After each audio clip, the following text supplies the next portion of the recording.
Hello, hello, Gemini Collective. Ako po ito, si James from James Tarot PH. Ito po ang inyong weekly reading para po sa April 6 hanggang 12. So mga mahal kong Gemini, alamin po natin ang mga mangyayari sa inyo para sa mga petsa na yan. But first, i-ready mo na muna ang iyong isang tanong, isang sagot, okay? At the end of our reading, babasahin ko po yan, sasagutin natin. So, antabayanan nyo po yan sa dulo ng ating reading. Okay? So let's begin. Holy Spirit, Spirit Guides, ibigay po natin kay Gemini ang mga mensaheng dapat nilang malaman for the week. Inhale and exhale. Your Spirit Guides wants you to know beautiful. Okay? So mga mahal kong Gemini, siya nga pala, thank you ha. Napakaganda. Sa mga nagla-like, wow, nag-comment at saka po sa mga hindi nag-i-skip ng ads, maraming salamat po sa inyong support at pagmamahal sa akin every time po na meron tayong libreng reading para po sa inyo. So keep on liking, keep on commenting, and thank you po for not skipping the ads. So, in your background reading, meron po kayong the Queen of Cups. Okay, sabi dito ng iyong Spirit Guides, Gemini, panahon na para pakinggan ang iyong sarili. Okay? Meron kang mga bagay sa buhay mo ngayon na meron kang kotob meron kang nararamdaman, and you need to honor your heart. You need to honor what you feel. You really need to realize or kilalanin this time kung ano yung mga nararamdaman mo tungkol sa isang bagay. No? Kailan ka ba huling tumawa or kailan ka ba huling hindi na guilty na ginawa mo yung mga bagay na gusto mo? Kailan ka ba nasunod sa mga bagay na dapat gawin na hindi mo kailangang kunin or hindi mo kailangan ng approval ng iba? Parang ganyan. It's all about you honoring what you feel, taking what you want, and also doing what makes you happy. Yun ang kailangan mong gawin this week. Okay? So, in your core energy, you have the Death card. Okay. Sinasabihan ka dito, Gemini, ng iyong spirit guides na panahon na para sa mga bagong bagay. Okay? Meron sa inyo, pinapayuhan ka ng iyong spirit guides to end something. Alam yan ang puso mo. Kausap kita ngayon, alam mo sa buhay mo kung ano yung mga dapat nang tapusin, dapat nang tigilan, dapat nang i-end, dapat nang hindi na ituloy dahil hindi na nakakabuti sa'yo or very toxic na or nakakapagod na, and parang pagod na yung puso mo sa kakagawa doon. And you are now actually realizing, oo nga no, bakit ba ayaw kong tapusin to? Bakit ba ayaw ko tong tigilan? Bakit ba pinipilit kong kapitan yung isang bagay o isang tao na alam ko naman for myself na hindi na nakakabuti? Tandaan mo, every ending is a new beginning. Kapag meron kang pinakawalan, naku, sigurado merong papasok at darating na bagong bagay. Okay? Yan na lamang isipin mo, especially now when you're thinking of bakit ba ang tagal-tagal? Bakit hindi ko to mapagana? Bakit hindi ito magkaroon ng magandang outcome? Your spirit guides are telling you, huy, merong iba pa. Merong bago pa na para sa'yo. So, wag kang manghinayang sa mga matatapos na dahil simula iyan talaga ng mga new things. Okay? Death card, the Ten of Swords. Yes, talagang masakit na mahirap na And narating mo na yung rurok ng pain. Narating mo na yung pinakamatindi na pagkabagsak or kasawi ang palad dito. And makakaasa ka, Gemini, na simula ito ng pagbangon mo or pagbabago ng kapalaran mo. Kung nahirapan ka man ngayon sa pera, or nalugi ka, or na-heartbroken ka, or patong-patong lahat ng problema, no? Makakaasa ka na ending na yan. It will end soon. And you will see kung ano yung mga bagong naghihintay para sa'yo. Kaya ngayon, gantuhin mo yung kamay mo and let's pray na yes, I'm ending what is no longer for me. Yes, I'm ready to embrace something new na alam ko magpapalago sa akin. Yun na lagi mong sabihin sa iyong sarili so that maging madali yung transition at maging madali yung pagpasok ng mga exciting things na talagang labis mong ikakatuwa. Okay? Ganun lang yun kasimple at ganun lang kadaling baguhin yung frequency para makuha mo talaga yung para sa'yo. Okay? So, Gemini, tanungin kita ngayon, ano ba tong mga hinihintay mo na dumating this week? Okay? So, comment down below, i-manifest mo na yan sa baba. It will happen for you. Okay? In the area of what's affecting you, in the area of what you need to focus on, meron po kayong the Eight of Pentacles. Panahon to, Gemini, for you to improve your skills, no? Especially sa mga bagay na matatapos na, sa mga bagay na parang talagang dapat mo nang putulin, tigilan, i-end, pakawalan, no? Panahon to para linangin mo ang iyong talent, ang iyong skills, especially kung meron kang mga bagong plano. Example, ang bago mong plano ay magtayo ng negosyo, edi aralin mo yung proseso sa pagkatayo ng bagong negosyo. Kung ikaw ay balak mo lumipat na ibang career path or transition to a different industry, panahon to for you na mag-gather ng many information, training, workshop, seminar, kahit tutorial sa YouTube, kunin mo yan para mapalakas o mapatibay o mapa-level up ang galing mo. Panahon daw to really put the hard work this time nang sa ganun talaga makawala na tayo sa mahirap na parte at talagang makabango na tayo. Tingnan mo naman, you have 8, 9, and 10. Talaga namang pa-ending na, no? Ending ng problema, ending ng mahirap na cycle, and you are now entering the new era of your life. Okay? 8 of Pentacles, the Hermit card. Yes, now is the right time for you to look inward, Gemini. Look inward. Saan ba ako magaling?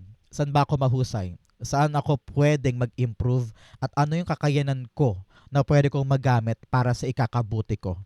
Example, this week, halimbawa, balak mo maghanap ng trabaho, pero ang galing-galing mo mag-English, ang galing-galing mong nahasa ka halimbawa sa panonood ng Korean novela, sa pagbabasa ng mga subtitles, or before, you're so great in school pagdating sa English, why not apply tayo sa call center today? Mga ganyan, no? So kung ano yung skill set mo, doon tayo mag-improve, doon tayo mag-focus. At kapag doon tayo nag-focus, doon tayo aasenso. Example, this week na-realize mo, ay, magaling akong gumawa ng leche puto. Halimbawa lang. So, why not subukan ko magbenta ng leche puto for this week? O kaya simulan ko nang magsimula ng halo-halo store ko. Maaring ito na yung chance ko, baka kumita dahil summer na. Mga ganyan. So, yung isolation mo, yung pag-iisip mo ng path mo for you, meron ka daw skills para sumagot doon. So, gamitin mo yung kakayanan mo para talagang matumbok mo yung hinahanap mo this time. Okay? In the area of what you need, meron kang the 3 of cups. Okay. 3 of cups this week, tinatawag ka, Gemini, to celebrate what you have. Maliit man yan o malaki, nga man o wala, meron ka pa ring reason to celebrate. The fact na nagising ka kanina, the fact na hindi ka na late sa trabaho, the fact na meron kang pagkain ngayon sa mesa, the fact na healthy kayo. There are things in your life that you need to celebrate and be thankful for. Panahon to para maging ganun ka. Bakit? Kasi kapag appreciative ang isang tao sa kanyang mga magagandang bagay na meron siya, magnet yan for many, many more beautiful things. Kasi may kita ni universe, may kita ni God na parang, uy, tinan mo si Gemini, ina-appreciate niya yung binibigay ko, dagdagan ko pa nga. So, alam niya na iingatan mo yung binibigay niya. So, make sure that you are celebrating your life now. Kahit na marami ka pang hinahangad na bagay sa mundo, kahit na marami ka pang gustong makuha, yung meron ka ngayon, tumingin ka sa paligid mo, lahat yan dinasal mo lang din noon. 'Di ba? So appreciate, celebrate, you have this magnet for more abundance. Kaya wag kang mag-isip lagi na kapos ka o walang-wala ka dahil darating ang mga rason para maging maligaya. Okay? The 3 of Cups, the Queen of Cups. Yes, it's all about your heart, no? Ang tunay na kaligayahan sa puso, ang tunay na peace of mind, ang tunay na love. You will find it with the people around you. Hindi mo kailangan mag-please ng ibang tao. Hindi mo kailangan maging frustrated o maging people pleaser. Ang kailangan mo yung peace of mind with the right people. mga magulang, kapatid, anak, or best friend, kung sino man yung mga taong kapag sinamahan mo, alam mong payapa ka. So be with them this week, okay? Because their company will make you relaxed, will make you feel that you are so alive and thankful for having them in your life, okay? Importante yan.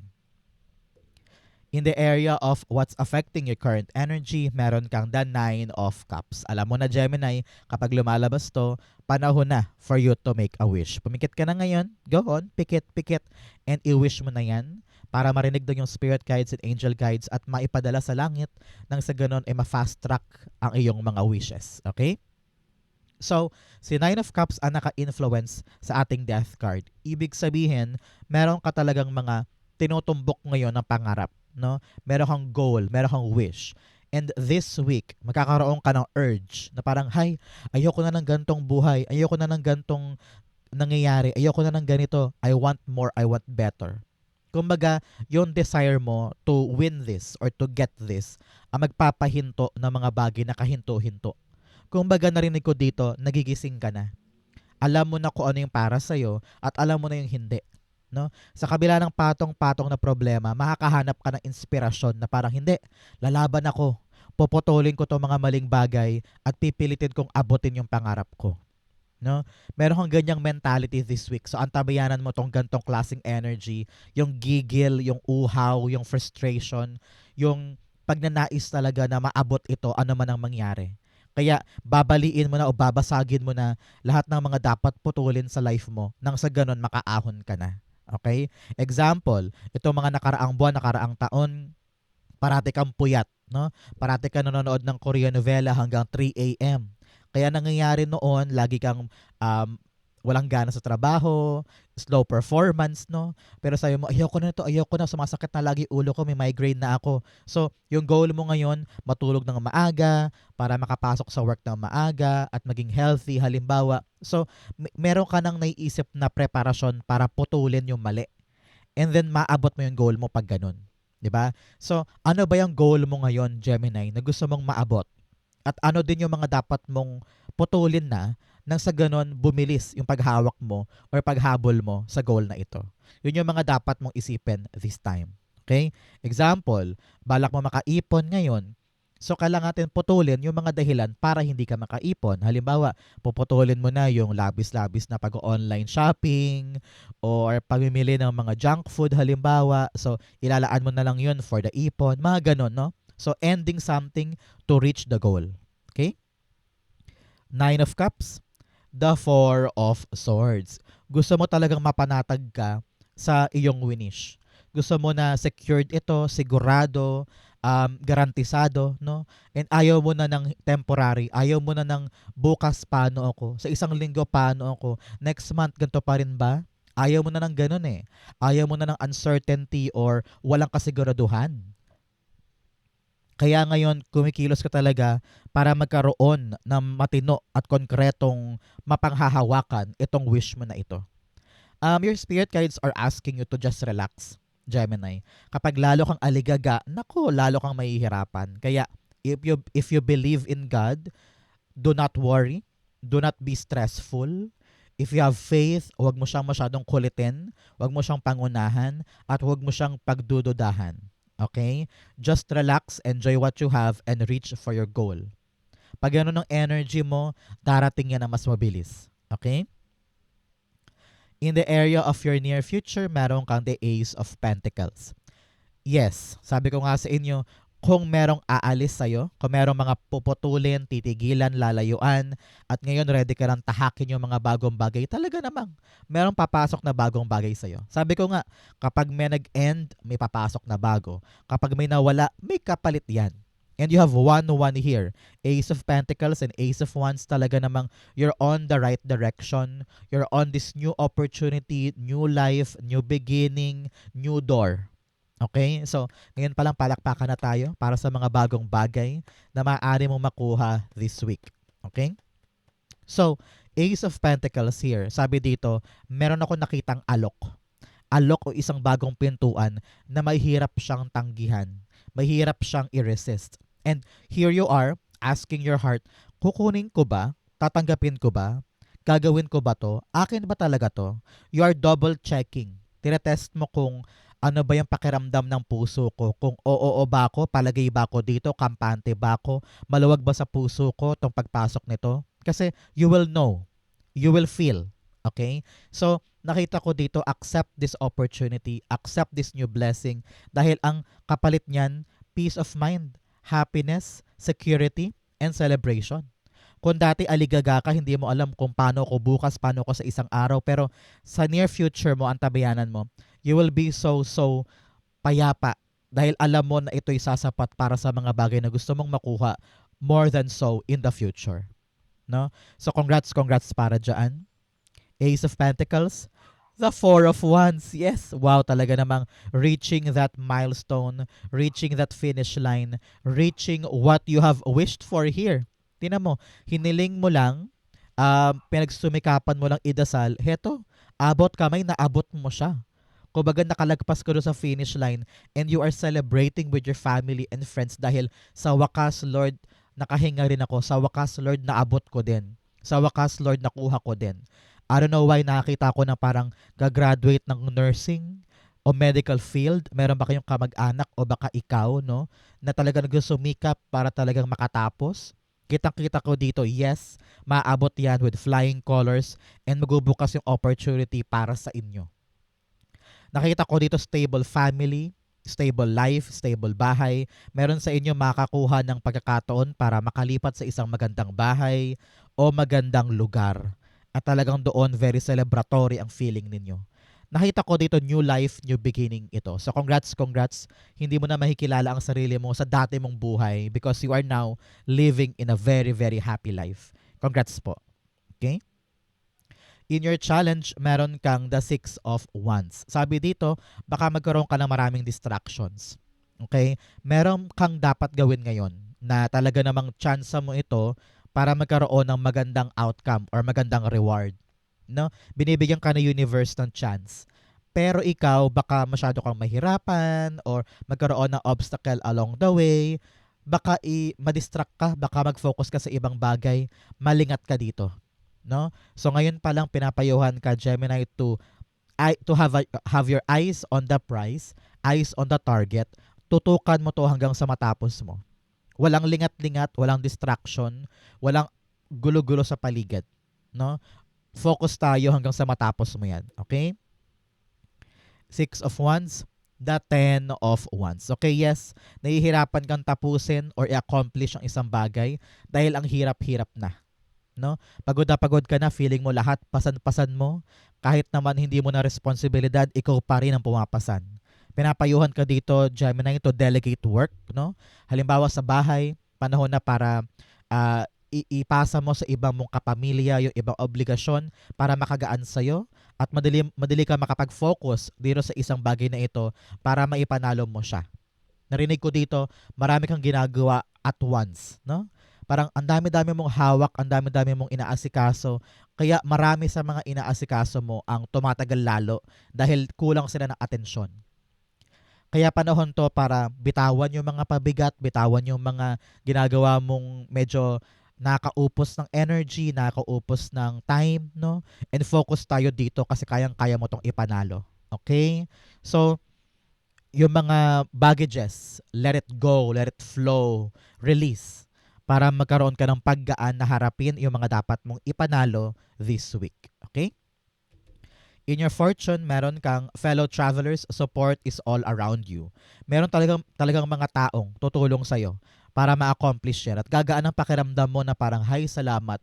Meron ding assistance, meron ding help from other people. So, huwag kang mahiyang humingi ng tulong pag kinakailangan. Okay?